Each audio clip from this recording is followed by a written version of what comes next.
Assalamu alaikum. Welcome to today's online class.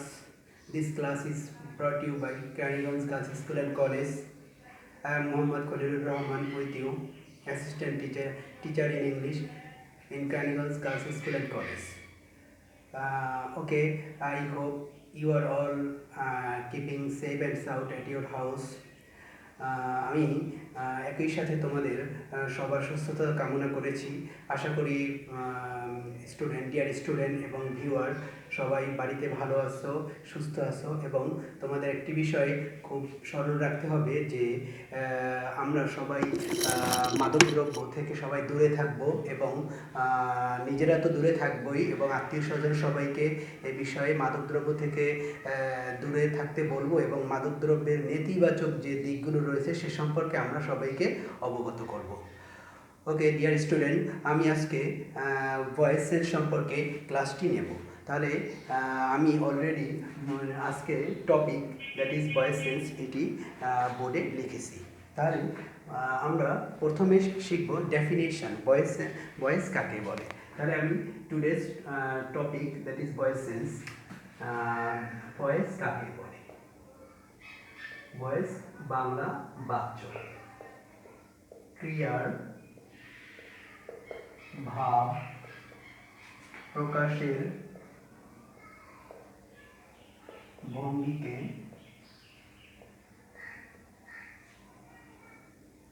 Voice বলে।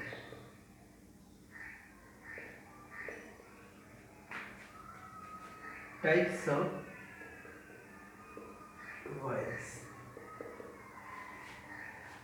Voice that is voice কত প্রকার সেটা সম্পর্কে আমি লিখতেছি। তাহলে আমরা জানি দুই প্রকার।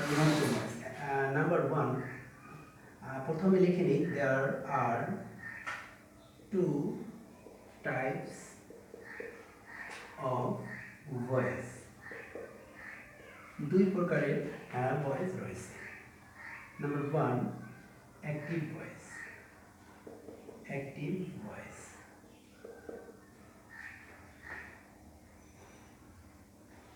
অ্যাক্টিভ ভয়েস এটার বাংলা মানে কি দাঁড়ায়? কর্তৃবাচ্য, কর্তৃবাচ্য। তাহলে কাকে বলে? সাবজেক্ট যদি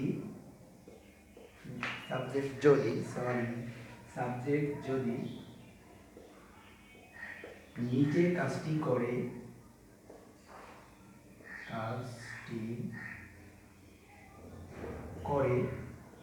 তাকে অ্যাক্টিভ ভয়েস বলে। অ্যাক্টিভ ভয়েস বলে।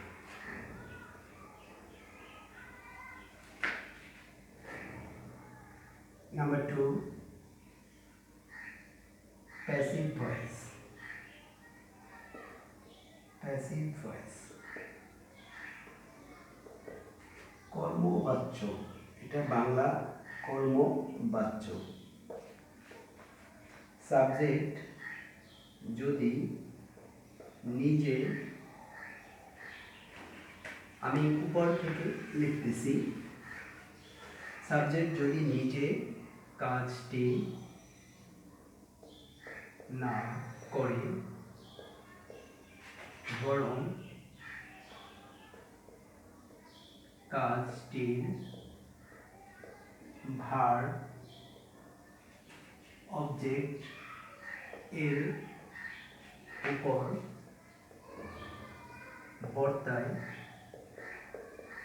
তাকে প্যাসিভ ভয়েস বলে। প্যাসিভ ভয়েস বলে। তাহলে আমরা দুই প্রকারের ভয়েস, অ্যাক্টিভ এবং প্যাসিভ এর ডেফিনিশন শিখলাম। এখন আমরা দুইটি উদাহরণ শিখব কিভাবে সেটা অ্যাক্টিভ অ্যান্ড প্যাসিভের কাজ কিভাবে হয়। অ্যাক্টিভ, হি লার্নস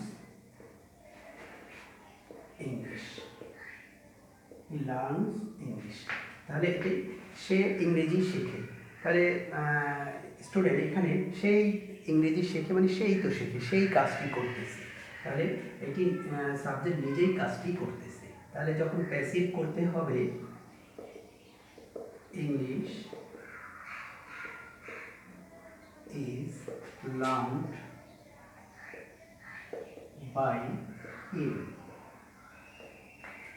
ইংরেজি শেখা হয় তার দ্বারা, মানে অবজেক্টের উপর কাজটি বর্তায়। তাহলে এটা অ্যাক্টিভ ভয়েস, সাবজেক্ট নিজে কাজ করে এবং এটি সাবজেক্ট নিজে কাজ করলো না, বরং অবজেক্টের উপর নির্ভর করলো, সেটা প্যাসিভ ভয়েস। তাহলে আমরা অ্যাক্টিভ এবং প্যাসিভ ভয়েসের ডেফিনেশন এবং একটি করে উদাহরণ আমরা শিখলাম। এখন অ্যাক্টিভ এবং প্যাসিভ করতে হলে আমাদের বিষয় জানতে হবে, যেমন কতগুলো বিষয় জানতে হবে। অ্যাক্টিভের তিনটি অংশ থাকে, অ্যাক্টিভ সেন্টেন্সের তিনটি অংশ থাকে সচরাচর, বেশিরভাগ ক্ষেত্রে অ্যাক্টিভ সেন্টেন্সের তিনটি অংশ থাকে, যেমন সাবজেক্ট, ভার্ব, অবজেক্ট। তাহলে আমরা লিখি কয়টি? তিনটি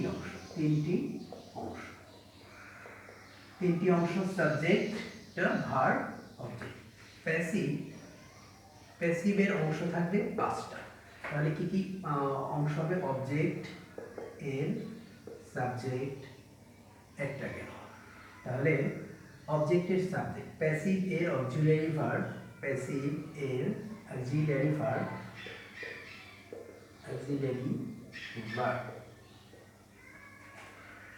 মূল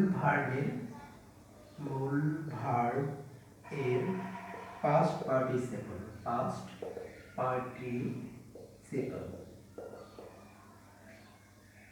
বাই সাবজেক্ট এর অবজেক্ট।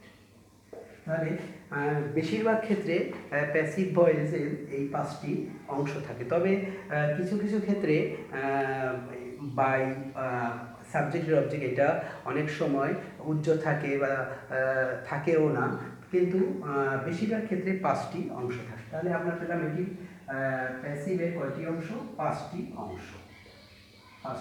অংশ থাকে। তাহলে অ্যাক্টিভ ভয়েস তিনটি অংশ, প্যাসিভের পাঁচটি অংশ। সেক্ষেত্রে অ্যাক্টিভে থাকবে সাবজেক্ট, ভার্ব, অবজেক্ট। যখন প্যাসিভ করবো অবজেক্টে সাবজেক্ট করতে হবে।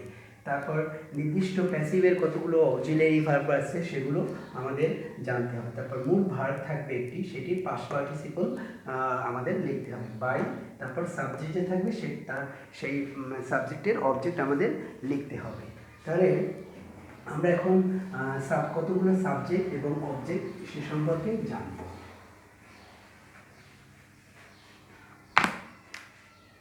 Subject, object. I, me, we, us, you, he, him, she, her, they, them। যদি থাকে ইটের অবজেক্ট ইট হবে, এবং একটি মানুষের নাম যদি নাম থাকে হাসান এর অবজেক্ট হাসান হবে। তাহলে আমরা সাবজেক্ট কোনটি এবং অবজেক্ট কোনটি আমরা জানতে পারলাম। এটি আমাদের জানতে হবে, কারণ অ্যাক্টিভ প্যাসিভ ভয়েসে এটি খুবই আমাদের ঘন ঘন ব্যবহার হবে। নেক্সট আমরা একটি চার্টের মাধ্যমে অ্যাক্টিভ প্যাসিভ কীভাবে করে, প্যাসিভ ভয়েসের অক্সিলারি ভার্বগুলো কীভাবে কোন টেন্সে কোন অক্সিলারি ভার্ব প্যাসিভ ব্যবহৃত হবে সেটা আমরা এখন জানব।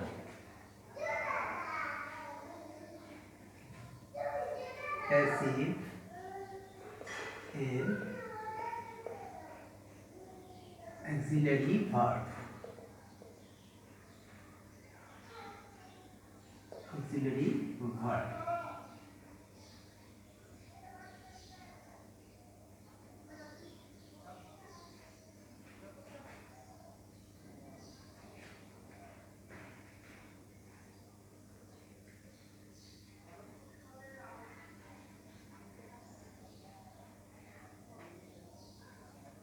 তাহলে আমরা লিখি এটা হচ্ছে present indefinite tense, indefinite, continuous,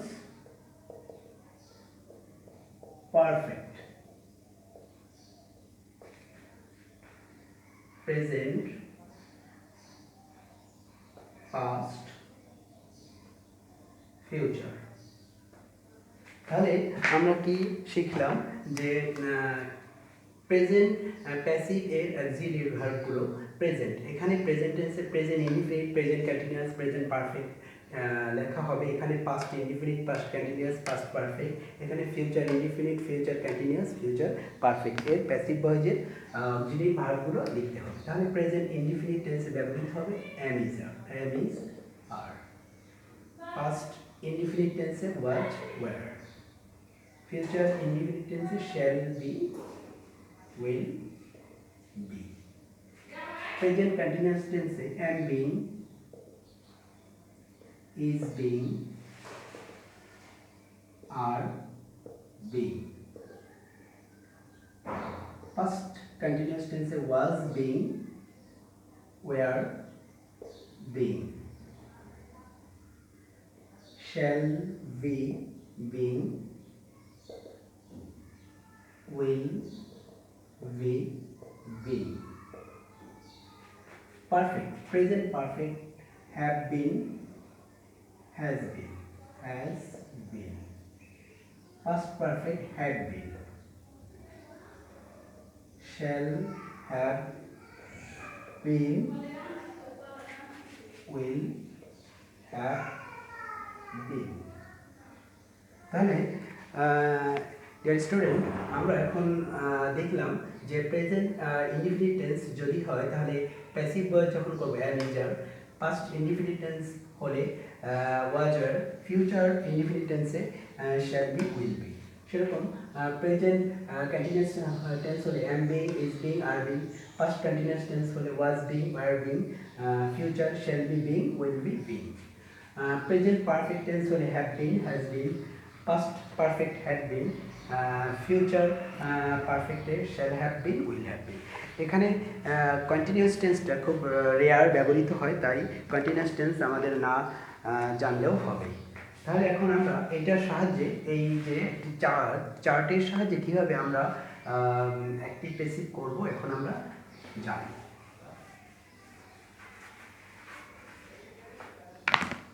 active,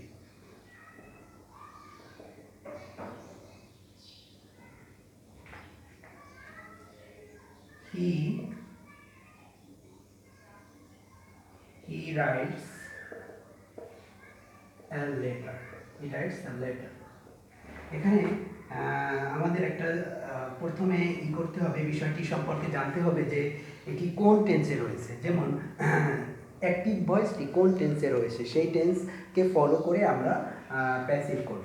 তাহলে আমরা প্যাসিভ ভয়েসের করতে হলে অবজেক্টকে সাবজেক্ট করতে হবে। তাহলে অবজেক্ট ছিল এই লেটার, তাহলে অবজেক্টের সাবজেক্ট। তারপর আমাদের যে জানা আছে যে প্যাসিভ ভয়েসের অক্সিলিয়ারি, যেহেতু এটা প্রেজেন্ট ইনডিফিনিট টেন্স, এটি প্রেজেন্ট ইনডিফিনিট টেন্স, তাহলে ব্যবহৃত হবে am is are, যে কোনো একটা বসতে হবে এখান থেকে। am is are যে কোনো একটি বসবে এখান থেকে, যেহেতু থার্ড পারসন সিঙ্গুলার তাই তার সাথে বসবে is, লেটার is। প্যাসিভ এর অক্সিলিয়ারি ভার্বটি আমি নিলাম। তারপর মূল ভার্বের পাস্ট পার্টিসিপল, মূল ভার্ব ছিল রাইটস, এর পাস্ট পার্টিসিপল হবে রিটেন, বাই, সাবজেক্ট হি, এর অবজেক্ট হবে হিম। তাহলে আমরা দেখলাম যে প্যাসিভের পাঁচটি অংশ এখানে ব্যবহৃত হলো। Subject, a letter, verb is, auxiliary verb, মূল ভার্ব, পাস্ট পার্টিসিপল, বাই, সাবজেক্টের অবজেক্ট। তাহলে এটি যেহেতু present indefinite tense, am is are ব্যবহৃত করলাম আমি। আরেকটি উদাহরণ আমরা দেখব।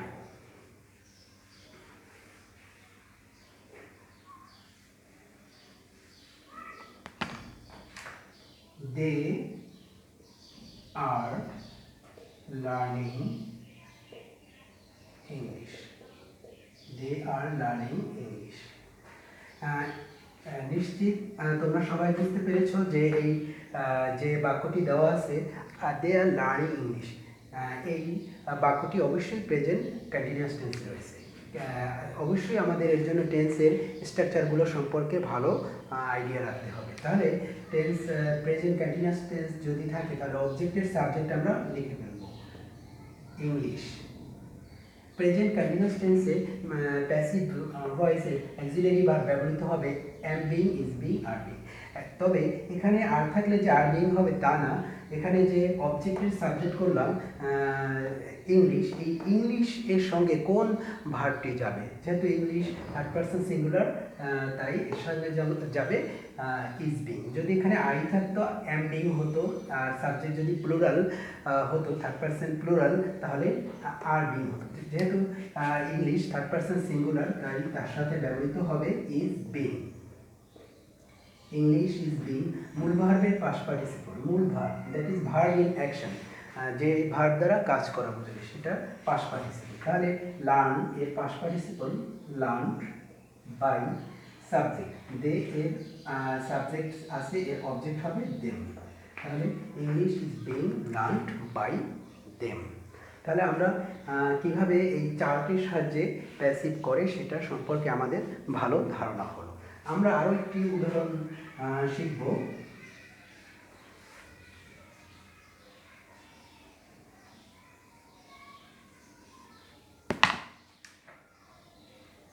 They have broken the wall. তাহলে স্টুডেন্ট আমরা এই বাক্যর দিকে যদি খেয়াল করি এটা আমরা অবশ্যই বুঝবো যে এটি present perfect. They have broken the wall, তারা ওয়ালটি ভেঙেছে, এটি প্রেজেন্ট পারফেক্ট টেন্স। প্যাসিভ করতে হলে অবজেক্টের সাবজেক্ট আমাদের প্রথমে আনতে হবে। অবজেক্ট কোনটা? The wall. এখন যেহেতু wall third person singular, subject third person singular, তাই তার সাথে হ্যাজ হবে। কিন্তু প্যাসিভ ভয়েসে have been, has been. Present perfect tense হলে হ্যাভ বিন, হ্যাজ বিন। যেহেতু the wall third person singular, এর সাথে হ্যাভ বিন হবে না, যেহেতু এটি একটা সিঙ্গুলার ওয়ার্ড। তাহলে হবে কি এটার সঙ্গে? Has been. The wall has been. Subject প্যাসিভের অক্সিলারি ভার্ব, মূল ভার্বের past participle broken by they এর অবজেক্ট দেম হয়ে গেল। তাহলে the wall has been broken by them. তাহলে আমরা যদি লক্ষ্য করি অ্যাক্টিভ ভয়েস সাবজেক্ট নিজেই কাজ করেছে, দে হ্যাভ ব্রোকেন দ্য ওয়াল, তারাই ওয়ালটি ভেঙেছে, ওয়ালটি ভাঙা হয়েছে তাদের দ্বারা। মানে কাজের রেজাল্ট বা ভারটা অবজেক্টের উপর গিয়ে বর্তায়। তাহলে আমরা এই চার্টের সাহায্যে কীভাবে অ্যাক্টিভ প্যাসিভ করে সে সম্পর্কে আমরা একটা ভালো ধারণা পেলাম। এখন আমরা কিছু ব্যতিক্রম রুলস, যেখানে বাই ব্যবহৃত হয় না সাবজেক্টের পরে, সে অবজেক্টের পরে, সেটা আমরা দেখব। অবজেক্ট এর আগে দ্যাট ইজ ভার্বের পাস্ট পার্টিসিপলের পরে বাই ব্যবহৃত হয় না। যেখানে ভার্ব এর পাস্ট পার্টিসিপল এর পরে বাই বসে না। কিছু কিছু ক্ষেত্রে অ্যাপ্রোপ্রিয়েট প্রিপোজিশনের নিয়ম অনুযায়ী অ্যাপ্রোপ্রিয়েট প্রিপোজিশন অথবা ইংরেজি গ্রামারের রুলস অনুযায়ী বাই এর পরে ভার্বের পাস্ট পার্টিসিপলের পরে বাই হয় না। সেক্ষেত্রে কতগুলো ভার্বের সাথে যে প্রিপোজিশনগুলো হয় সেগুলো আমাদের মনে রাখতে হবে। নোন টু, নো থাকলে নো যখন পাস্ট পার্টিসিপল করব তখন তো নোন হবে, তখন নোন এরপরে টু লিখতে হবে। স্যাটিসফাইড উইথ, অ্যানয়েড অ্যাট অথবা উইথ।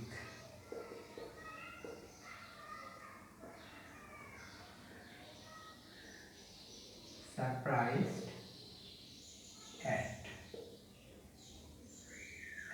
তাহলে known to, satisfied with, annoyed at বা উইথ, সারপ্রাইজড অ্যাট। তাহলে আমরা এগুলো কিভাবে ব্যবহৃত হবে সেটা আমরা শিখব। যেমন অ্যাক্টিভ ভয়েসে যদি থাকে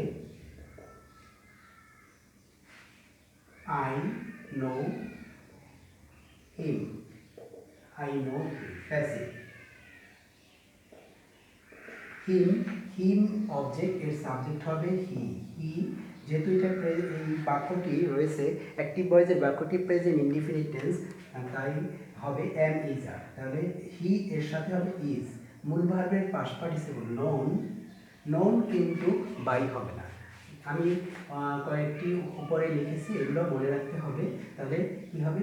হি is known to me, is known to me, সে আমার কাছে জানা। তাহলে কিন্তু এখানে নোনের পরে বাই লেখা লিখলে কিন্তু কাটা হবে এবং লেখা উচিত না।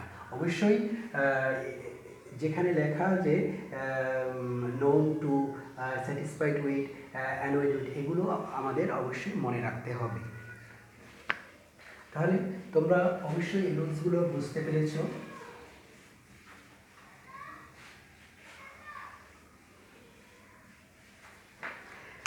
এখন আমরা শিখব ডাবল অবজেক্ট।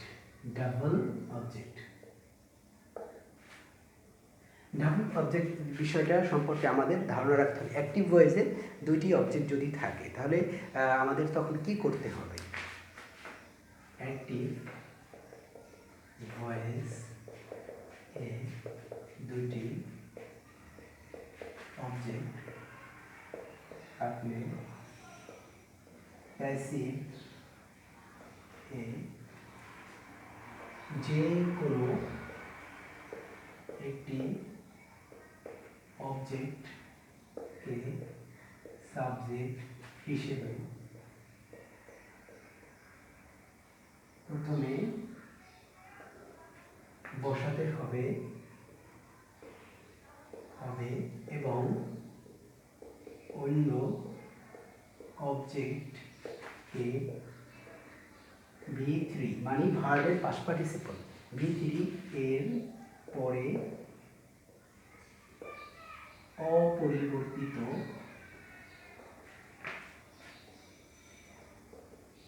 অবস্থায় রাখতে হবে। তাহলে আমাদের একটি উদাহরণ দেই এবং সঙ্গে সঙ্গে আমরা বিষয়টি ক্লিয়ার হয়ে যাব। যেখানে একটি ভয়েসে ডাবল অবজেক্ট থাকবে। হি টিচেস আস ইংলিশ, সে আমাদের ইংরেজি শিক্ষা দেয়। তাহলে স্টুডেন্ট আমরা এটা লক্ষ্য করব যে দুইটি অবজেক্ট রয়েছে, একটি হচ্ছে আস এবং একটি হচ্ছে ইংলিশ। এখানে একটি ডাইরেক্ট অবজেক্ট এবং একটি ইনডাইরেক্ট অবজেক্ট। যে ব্যক্তিবাচক অবজেক্ট এর বিষয়টা হচ্ছে ইনডাইরেক্ট অবজেক্ট এবং বস্তু বা বিষয়বাচক সেটি হচ্ছে ডাইরেক্ট অবজেক্ট। দুইটি অবজেক্ট রয়েছে, ওয়ান অ্যানাদার ইজ ওয়ান। তাহলে আমরা যে কোনো একটি অবজেক্টকে সাবজেক্ট করব।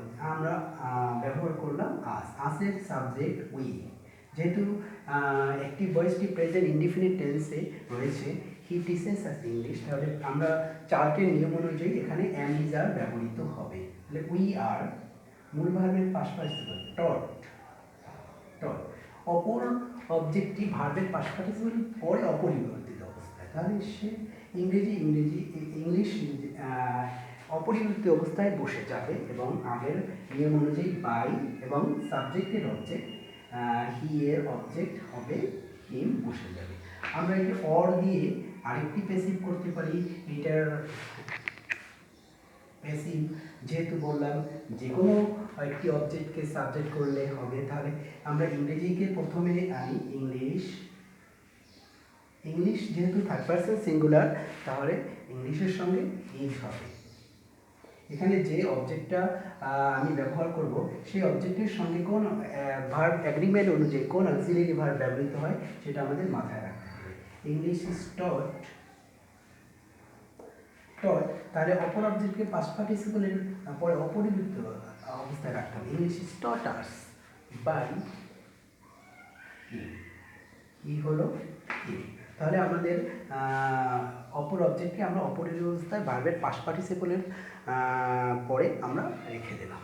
তাহলে আমাদের ডাবল অবজেক্ট থাকলে কোন রুলসটা করতে হবে, কি পদ্ধতিতে করতে হবে সে সম্পর্কে আমাদের খুব ভালো একটি ধারণা হলো।